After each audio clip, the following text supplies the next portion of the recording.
നമ്മൾ സഫർ ചെയ്യുന്നത് നേച്ചറിന്റെ ഒരു വേ ആണ് that inspire us to change.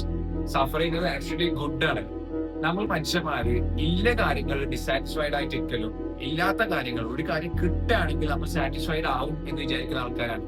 പക്ഷെ ആ ഒരു ചിന്തയാണ് നമ്മൾ ഇവിടം വരെ എത്തിച്ചത്. നമ്മൾ ഇവോൾവ് ചെയ്യാന്, നമ്മൾ സർവൈവ് ചെയ്ത് ഫൈറ്റ് ചെയ്തത് അതെല്ലാം ആ ഒരു തോട്ട് കൊണ്ടാണ്. നമ്മൾ ഇൻസെക്യൂരിറ്റി, ഡിസാറ്റിസ്ഫാക്ഷൻ, ഒരു കാര്യത്തിന്റെ ഡിസാറ്റിസ്ഫാക്ഷൻ, ഒരു കാര്യത്തില് ഇൻസെക്യൂരിറ്റി ആണ് നമ്മളെ മുന്നോട്ടേക്ക് പോകാൻ. അതായത് അവിടെ നിൽക്കുമ്പോൾ സഫർ ആകുന്നുണ്ട്, അപ്പൊ മുന്നോട്ടേക്ക് പോകണം, ആ സാധനം എടുക്കണം, അതിലേക്ക് പോകണം, അതിലേക്ക് പോകണം, അതിലേക്ക് പോകണം. ഇതിന്റെ മൈൻഡ് സെറ്റ് ആണ് നമ്മൾ ഇവിടം വരെ എത്തിച്ചത്, നമ്മൾ ഗ്രോ ചെയ്യാൻ ഹെൽപ്പ് ചെയ്യുന്നത്.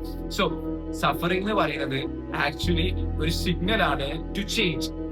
നിങ്ങൾ ഇപ്പൊ സഫർ ചെയ്യുന്നുണ്ടെങ്കിൽ it just means two things. നിങ്ങൾ ഒന്നുകിൽ ചേഞ്ച് ആവണം, അല്ലെങ്കിൽ നിങ്ങൾ ചേഞ്ച് ആയിക്കൊണ്ടിരിക്കുകയാണ്. So it's completely fine, it's a good thing. And send this to someone who is suffering right now. It may help dum.